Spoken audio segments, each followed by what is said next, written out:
சற்று முன் கிடைக்கப்பெற்ற மிக மிக முக்கியமான செய்தி ஒன்று வெளியாகியிருக்கு. ஸ்டாலினுக்கு வந்த அதிர்ச்சி செய்தி. அதாவது திமுகவுடைய முக்கியமான முன்னாள் அமைச்சர்கள் முதல் ஸ்டாலின் வரை ஊழலின் பிடியில் சிக்கியுள்ளார்கள் என்கின்ற தகவல் தற்போது இணையத்தில் வேகமாக பரவி வருகிறது. மேலும் கூண்டோடு திமுகவின் அமைச்சர்கள் மற்றும் ஸ்டாலின் சிறைக்கு செல்ல அதிக வாய்ப்பிருப்பதாக தற்போது தகவல்கள் வெளியாகி பரபரப்பை ஏற்படுத்தி உள்ளது.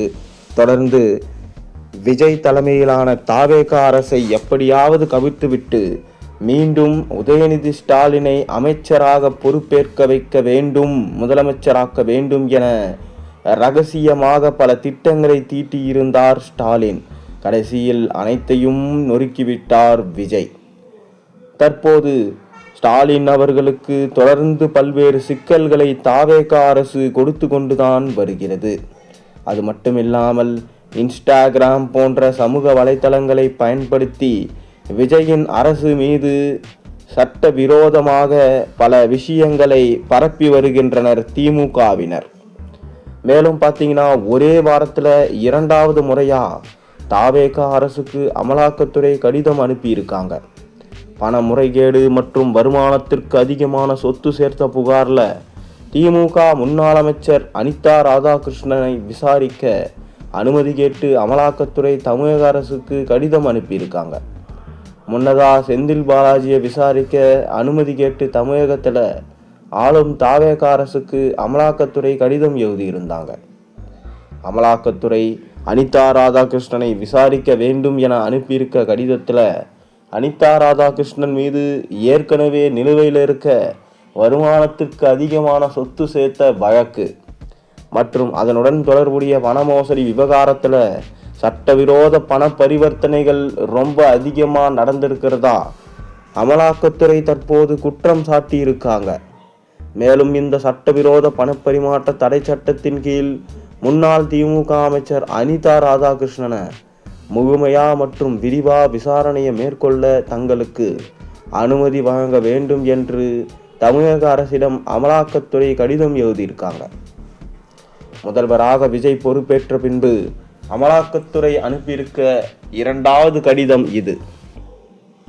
இதுக்கு முன்னாடி கூட பார்த்தீங்கன்னா செந்தில் பாலாஜியை விசாரிக்க அனுமதி கோரி தலைமை செயலாளர் சாய்குமாருக்கு அமலாக்கத்துறை கடிதம் அனுப்பியிருந்தாங்க. அதில் பார்த்தீங்கன்னா தகுந்த ஆதாரங்கள், ரகசிய விசாரணை குறிப்புகள், புகார் நகல் ஆகியவற்றை உள்ளடக்கிய பென் டிரைவ் இணைக்கப்பட்டிருந்ததா சொல்லப்படுது. மேலும் அமலாக்கத்துறை செந்தில் பாலாஜியை விசாரணை நடத்த தமிழக அரசிடம் அனுமதி கேட்டிருக்கிறாங்க. தற்போது திமுக எம்எல்ஏவா உள்ள செந்தில் பாலாஜியை விசாரிக்க அமலாக்கத்துறைக்கு முதல்வர் விஜய் தலைமையிலான தமிழக அரசு அனுமதி தருமா அல்லது மீண்டும் திமுக அரசு செந்தில் பாலாஜியை காப்பாற்றியது போன்ற இவங்களும் காப்பாற்றுவாங்களா என்பது விரைவிலே நமக்கு தெரிய வரும். ஆட்சி மாற்றம் ஏற்பட்டு முதல்வர் விஜய் பொறுப்பேற்றிருக்கிற நிலையில அனிதா ராதாகிருஷ்ணன் செந்தில் பாலாஜிக்கு எதிராக மோசடி புகார் குறித்து அமலாக்கத்துறை மீண்டும் கடிதம் எழுதியிருக்காங்க. இதற்கு பின்னணியில் முதல்வர் விஜய் மனநிலையில் புரிந்து கொண்டு தான் அமலாக்கத்துறை இந்த விவகாரத்தை செஞ்சிருப்பதாக தற்போது தகவல் வெளியாயிருக்கு. அதாவது கடந்த திமுக ஆட்சியில் கரூர் சம்பவத்தின் போது செந்தில் பாலாஜி மீது பல்வேறு சந்தேகங்களை எழுப்பியிருந்தது தாவேகா தரப்பு. அந்த வகையில் செந்தில் பாலாஜி மீது ஏற்கனவே முதல்வர் விஜய்க்கு கடும் கோபம் இருந்துட்டு வருது. இதை புரிந்து கொண்டு தான் நீங்கள் அனுமதி மட்டும் கொடுக்க, நாங்கள் மிச்சத்தை பார்த்து கொள்கிறோம் என்ற நோக்கில் செந்தில் பாலாஜியை விசாரணை நடத்த அனுமதி கோரி தமிழக அரசுக்கு கடிதம் எழுதியிருக்கு அமலாக்கத்துறை. அதே போன்று சமீபத்தில் நடந்த ஒரு நிகழ்ச்சியில் தமிழக வெற்றி கழகத்தை மிக கடுமையாக விமர்சனம் செய்திருந்தார் அனிதா ராதாகிருஷ்ணன். அந்த வகையில் உங்களை விமர்சனம் செய்த அனிதா ராதாகிருஷ்ணன் மீது பல்வேறு ஊழல் ஆதாரங்கள் எங்கள் கையில் இருக்குது, ஆகையால் நீங்கள் அனுமதி மட்டும் கொடுங்க, இனி அனிதா ராதாகிருஷ்ணன் வாயே திறக்க மாட்டார் என்கின்ற தோரணையில் தான் தற்போது அமலாக்கத்துறை தமிழக அரசுக்கு கடிதம் அனுப்பியிருப்பதா தகவல்கள் வெளியாகியிருக்கு. அது மட்டுமில்லாமல் இனி திமுகவில் உள்ள ஒவ்வொரு அமைச்சர்களும் தப்பிக்கவே முடியாது என்கின்ற தகவல் ஸ்டாலினுக்கு வெளியாகியிருக்கு. அனைவரும் ஸ்டாலினிடம் போய் நிற்கிறாங்களாம். ஸ்டாலின் செய்வதருவாது திகைத்து நிற்கிறார். ஏற்கனவே ஸ்டாலின் மீதும் ஆட்சி முடியும் தருவாயில் பல்வேறு டெண்டர்களை விடும் மோசடி, அந்த புகார் மோசடி ஸ்டாலின் மீது உள்ளது. இதனால் ஸ்டாலினே கைது நடவடிக்கை மேற்கொள்ளும் அளவிற்கு தான் தற்போது நிலைமை உள்ளது. இதனால் எப்படி திமுகவின் முதல் குடும்பம் தப்பிக்கும் என்பது தெரியாமல் இருக்கிறது. மேலும் தமிழ்நாட்டில் ஆளும் விஜய் தலைமையிலான தாவேக அரசு விவசாயிகளுக்கு அளித்த வாக்குறுதிகளை நிறைவேற்றாம ஏமாற்றி வருவதா எதிர்க்கட்சி தலைவரும் திமுக இளைஞரணி செயலாளருமான உதயநிதி ஸ்டாலின் விமர்சனம் பண்ணியிருக்காரு. முதல்வர் விஜய் பார்த்தீங்கன்னா நேற்று சிறு விவசாயிகளுக்கு 50,000 ரூபாய் மதிப்பிலான கடனுக்கு 100% தள்ளுபடியும், குறு விவசாயிகளுக்கு 50,000 ரூபாய் கடனுக்கு 25,000 ரூபாய் வரையிலான தள்ளுபடி, பெரு விவசாயிகளுக்கு தலா 5,000 ரூபாய் அளவிலான தொகைக்கு தள்ளுபடி அறிவிச்சிருந்தார். இந்த பயிர்கடன் தள்ளுபடி திட்டம் விவசாயிகளுக்கு இயக்கப்படும் அநீதி என உதயநிதி ஸ்டாலின் சொல்லியிருக்கார்.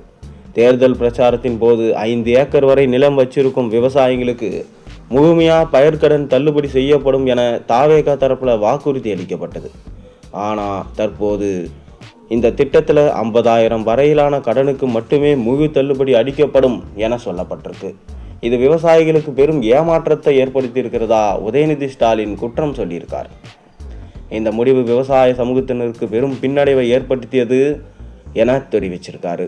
முழுமையாக கடன் தள்ளுபடி அறிவிக்காதது சிறு மற்றும் குறு விவசாயிகளின் பயனடைய முடியாத நிலை உருவாயிருக்கு. இது விஜய் அரசின் மாபெரும் நம்பிக்கை மோசடி என விமர்சித்திருக்கார். பயிர்கடன் தள்ளுபடி என்ற பெயரில் ஸ்கேம் செய்கிறார்கள் என உதயநிதி ஸ்டாலின் தெரிவிச்சிருக்கார். இதேபோல 200 யூனிட் வரை இலவச மின்சாரம் என்ற வாக்குறுதியும் முழுமையாக நிறைவேற்றப்படலை என உதயநிதி ஸ்டாலின் சொல்லியிருக்கார். 500 யூனிட்டுக்கு மேலே பயன்படுத்துபவர்களுக்கு இந்த சலுகை கிடைக்காது என்ற அறிவிப்பு மக்களிடையே ரொம்பவே அதிர்ச்சியை ஏற்படுத்தியிருக்கு. அனைவருக்கும் 200 யூனிட் இலவசம் என்பதுதான் விஜய் தலைமையிலான தாவேகா கட்சியின் தேர்தல் வாக்குறுதி.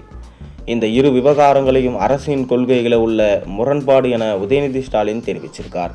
தமிழ்நாட்டில் விவசாயம் முக்கிய தொழிலாக இருக்கும் நிலையில் கடன் தள்ளுபடி திட்டம் பல லட்சம் விவசாய குடும்பங்களின் வாழ்வாதாரத்தை நேரடியாக பாதிக்கும். அதிக கடன் சுமையில் இருக்கும் விவசாயிகள் இந்த வரம்பு காரணமாக முழு நிவாரணம் பெற முடியாத சூழல் உருவாயிருக்கு. இது அவர்களின் பயிர் உற்பத்தி மற்றும் அன்றாட வாழ்க்கையை பாதிக்கும் என சொல்லப்படுது. உதயநிதி ஸ்டாலின் இப்படி இன்னும் நிறைய ஏமாற்றங்களுக்கு மக்களை மனசளவில் தயாராக இருக்கணுமா சிஎம் சார் என கேள்வி எழுப்பியிருக்கார். இந்த பதிவு சமூக ஊடகங்களில் பெரும் பரபரப்பை ஏற்படுத்தியிருக்கு. விவசாய அமைப்புகளும் இந்த விவகாரத்தில் தங்கள் கருத்துக்களை தெரிவிச்சுட்டு வராங்க. அது மட்டும் இல்லாமல் உதயநிதி ஸ்டாலின் செய்த புகார் மோசடிகளையும் விஜய் தோண்டி எடுக்க ஆரம்பிச்சிட்டார். அதனால தான் உதயநிதி எப்படியாவது இந்த புகாரிலிருந்து நாம் தப்பிக்க வேண்டுமென்றால் தாவேகாவை கவிழ்க்க வேண்டும், மேலும் அவர்களது ஆட்சிக்கு விமர்சனங்களை தெரிவித்து கொண்டே இருக்க வேண்டும் என்பதற்காக தேடி தேடி தற்போது விமர்சனங்களை தெரிவித்து கொண்டிருக்கிறார் என்கின்ற செய்தி தற்போது வெளியாகி இருக்கிறது.